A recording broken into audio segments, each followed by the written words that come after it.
Countries that experience real winters don't seem to enjoy them half as much as we do. Perhaps because snow and ice quickly changes from being a delicious challenge into a humdrum inconvenience.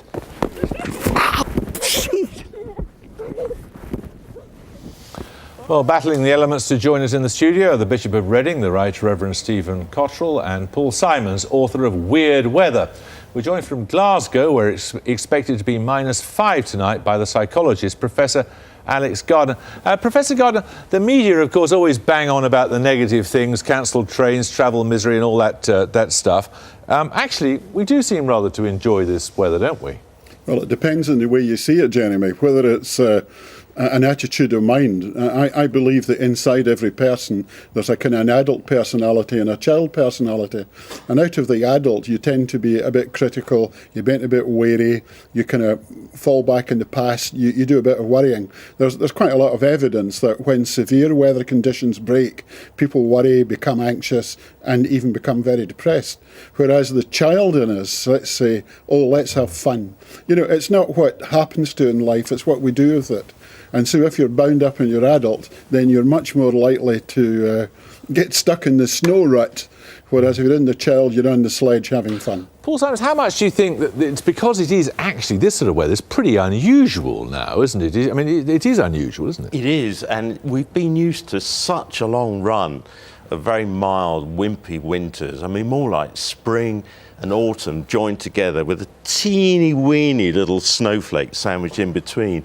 So to get to where we are now, for me, it's nostalgia. It's a throwback to the 60s and even before then, when winters really were ferocious. I mean, it was Siberia on your doorstep. So the weather really has changed. Well, this is just this winter, I think, has caught a lot of people by surprise.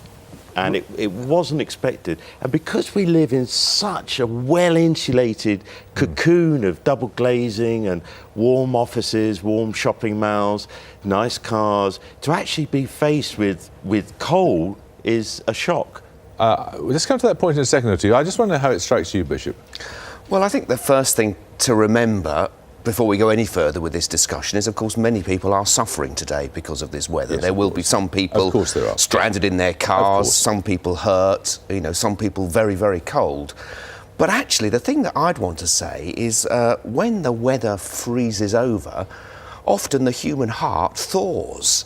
And actually, people often more neighbourly to each other in this kind of weather. They're kinder to each other. We're just nicer to each other. This isn't an urban myth? No, I don't think it is. I've heard all sorts of stories and experienced things in the past couple of weeks where human beings actually just reach out to each other a bit more than we might usually do. Now, how much do you think this is because we are confronted with something that is way beyond our competence to control? Well, I think it is very much to do with that because, I mean, just driving here this evening, I was driven up the M4 to get here. It was pretty scary. We were going at less than 20 miles an hour. The snow was falling quicker and harder than we'd perhaps anticipated.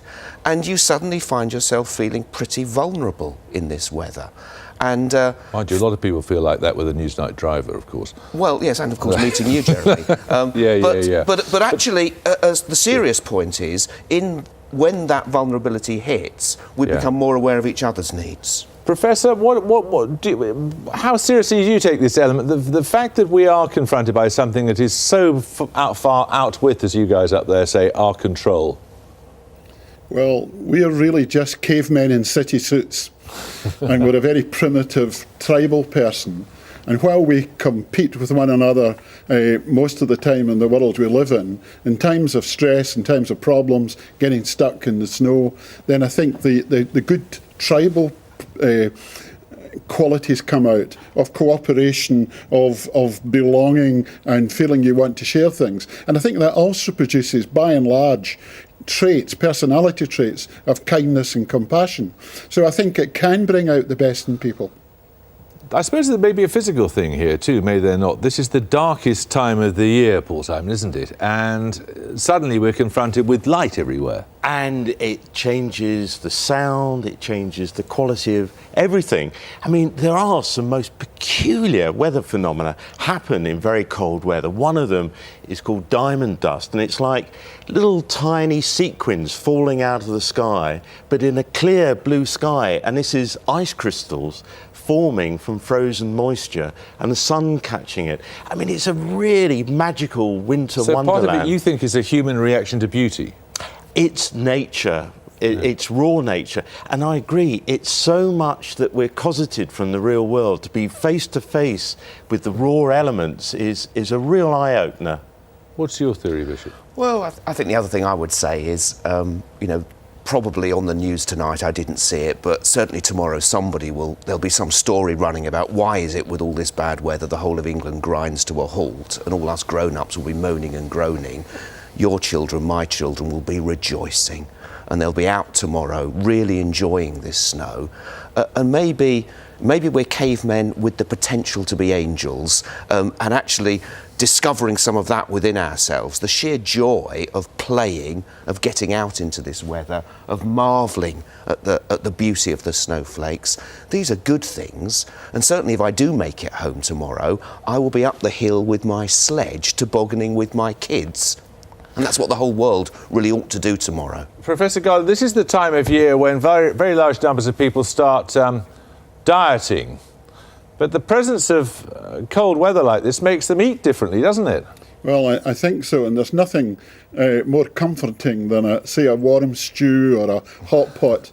In fact, one of the interesting things that's happening at the moment, because I spoke to Sainsbury's earlier on today, and there's an enormous increase in the cheaper cuts of meat. You know, liver and offal products and braising beef are on the up by several 100%.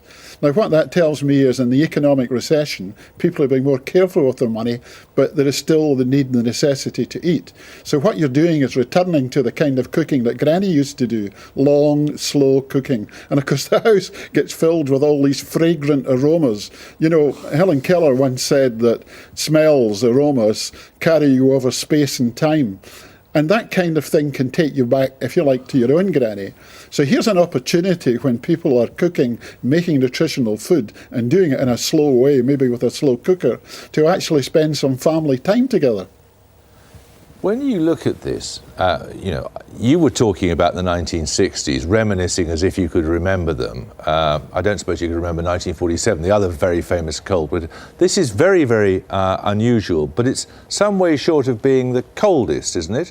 Yeah, 1962-63 was a freak. I mean, it really, nothing like it has been around for a couple of centuries. But 1947 had a huge impact on this country and Western Europe, because after the war the economy was broken, there were shortages, and all of a sudden the thickness of the snow, not just the cold, but terrific snows and blizzards, cut the country in half. The cold couldn't come down from the north to the south. People were running low on food. Rationing was worse in 47 than during the war. For the first time ever, potatoes were rationed, and the government was seriously worried that famine was going to break out, and it had enormous implications. The economy collapsed afterwards, and people blamed the then Labour government, and they never really ever got over that accusation. So it had a big impact. And people do get sick of it, don't they, too? And we should remember, shouldn't we, as you pointed out, Bishop, that there will be some people who will be having a terrible time in it. Eh? Yeah, there will be, and it's important to remember them. Really, more important than anything else tonight, actually, is to remember those who are suffering because of this cold. All right, well, thank you all very much indeed. There will be a weather forecast after this programme, but before we go, a quick look at a film we're going to show you on Thursday. Tim Hewell has